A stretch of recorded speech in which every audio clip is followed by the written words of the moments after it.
Kula nuwun sedulur, jumpa lagi dengan saya Tubagus Purnama dari Yogyakarta.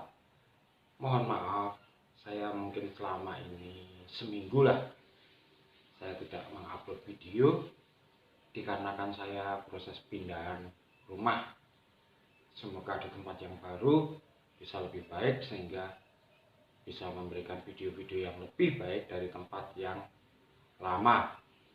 Baik sedulur, di dalam video kali ini saya ingin membahas tentang Tuhan yang sudah dipenjara oleh ilusi manusia. Bagaimana videonya? Kita simak berikut ini.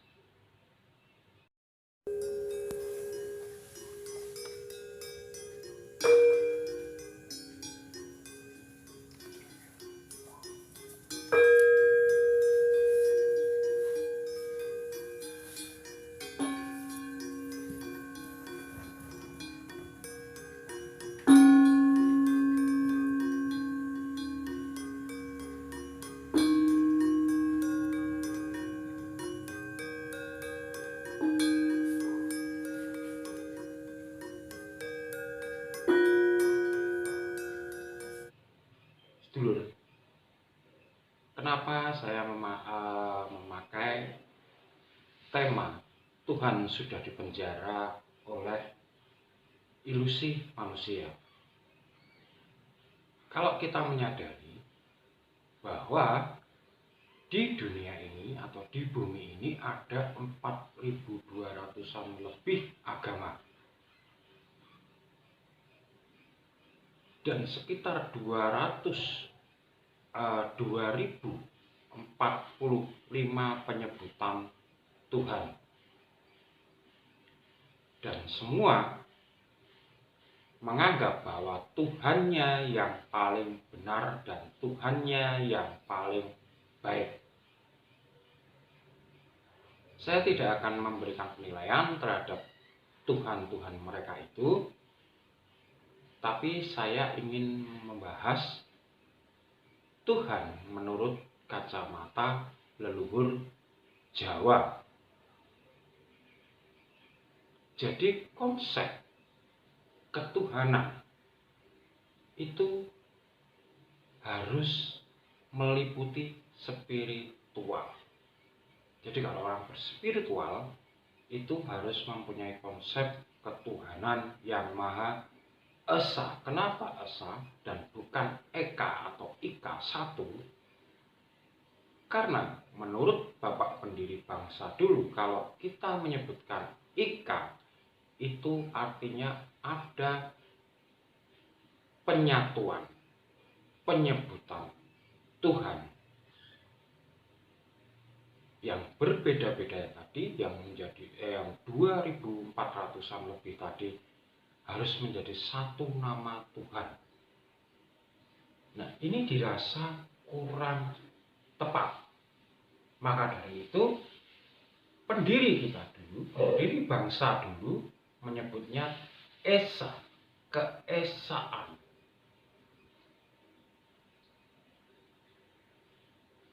Nah, kalau leluhur kita memandang bahwa Tuhan pencipta alam ini adalah tangkeno kinoyo ngopo. Jadi sudah kita tidak bisa mengganggu gugat kedudukan beliau. Ada dan tidak ada, karena dari tidak ada itu menjadikan ada. Atau orang Jawa bilang sang yang suwung. Suwung itu bukan berarti kekosongan, tapi dalam kekosongan itu ada isinya.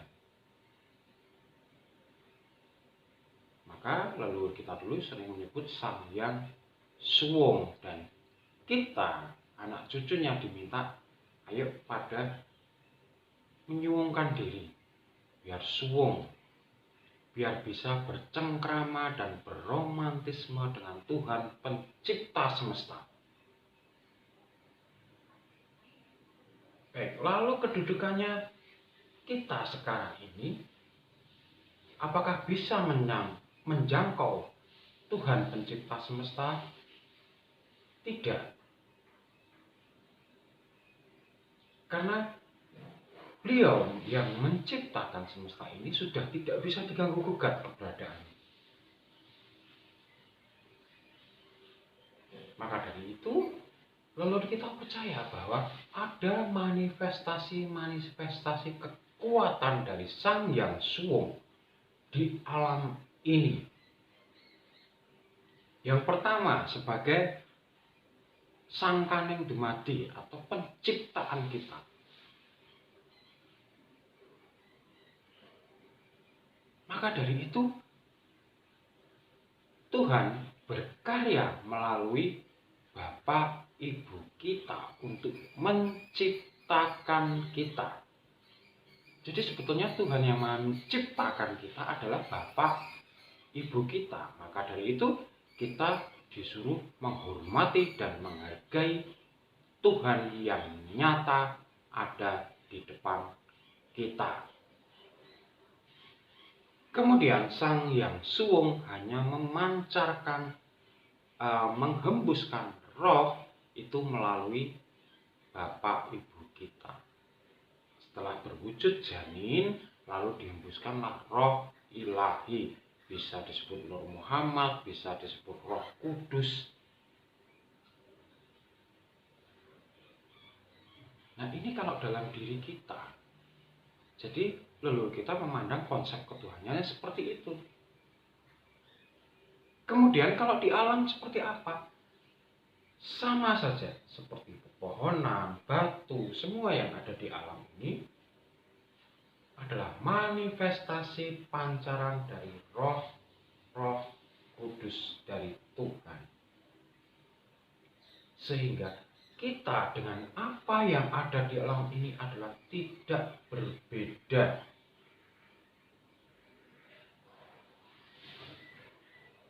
Jadi kalau panjenengan semua masih menganggap bahwa Tuhan saya yang paling benar, yang lain salah, semua belum dicerahkan, ayo kita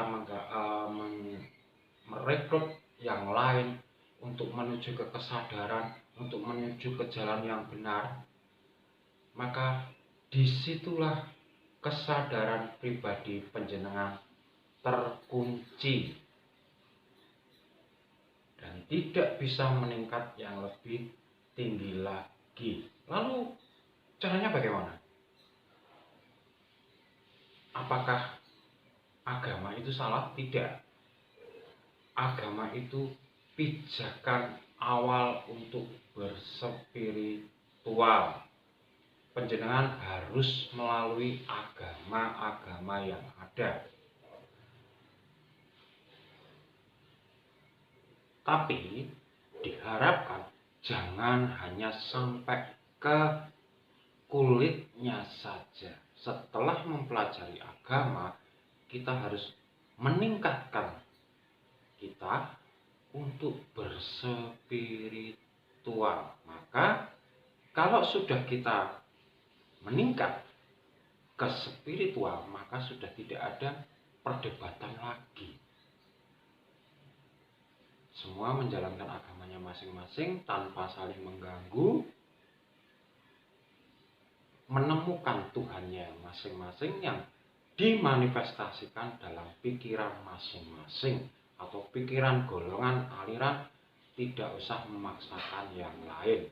Dari situlah akan tercipta kedamaian, dan itu cita-cita luhur pendiri bangsa sejak zaman Mojopahit melalui kitab Sota Soma yang berbunyi Bhinneka Tunggal Ika. Karena keberagaman itulah yang membuat kita itu menjadi tunggal dan maha indah, maha baik. Lalu kalau ada yang bertanya, kalau seperti itu berarti Tuhan salah menciptakan orang jelek.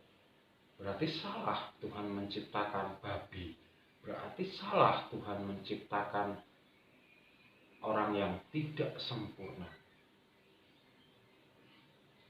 Yang perlu diingat,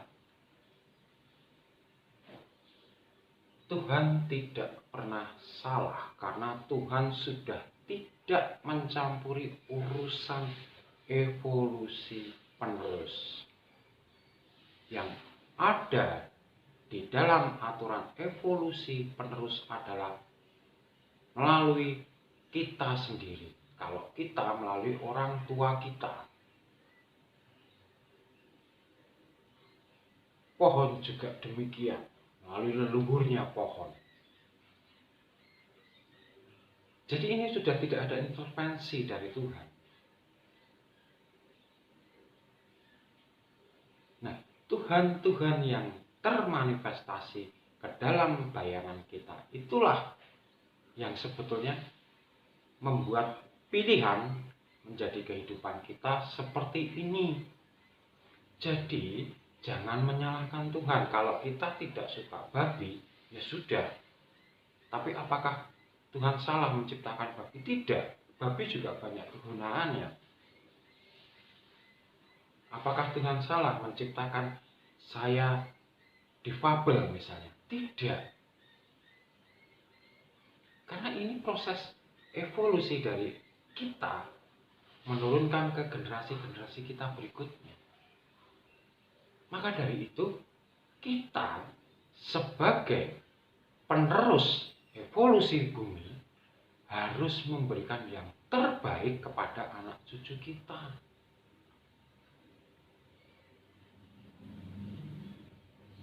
Itu yang poin pertama. Kemudian poin kedua, kalau kita hanya membaca kulit atau mengetahui kulit dari agama, maka yang ada hanya orang yang sehat dan normal saja yang bisa mengikuti. Bagaimana dengan orang buta, tuli, bisu dari bayi? Mereka tidak pernah mendengar nama Tuhan. Mereka tidak bisa menyebutkan nama Tuhan. Apakah itu salah? Tidak. Mereka memang diciptakan. Justru malah kepada mereka kita harus belajar. Karena mereka tidak mau mendengar, tidak bisa mendengar, tidak bisa berucap. Tapi mereka berhubungan langsung dengan hati atau batinnya.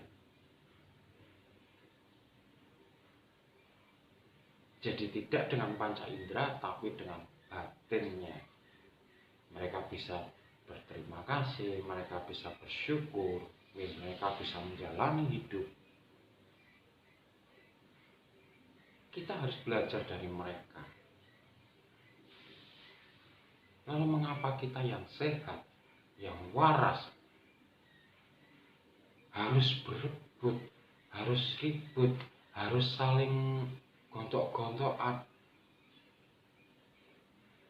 untuk memperdebatkan ilusi yang kita bangun sendiri? Bahwa Tuhannya ya orang Jawa itu tidak pernah menghukum.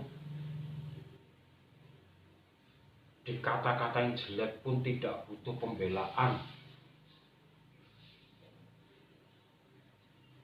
Diperbuat apapun oleh manusia tetap diam, karena dalam diam pun kita sudah mengetahui eksistensi dari Tuhan.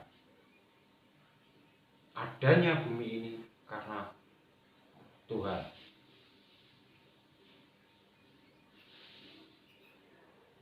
Jadi Tuhan itu dipenjara oleh ilusi manusia sebagai tempat permohonan, selalu tempat permohonan. Kemudian selalu tempat untuk meminta pengadilan, keadilan.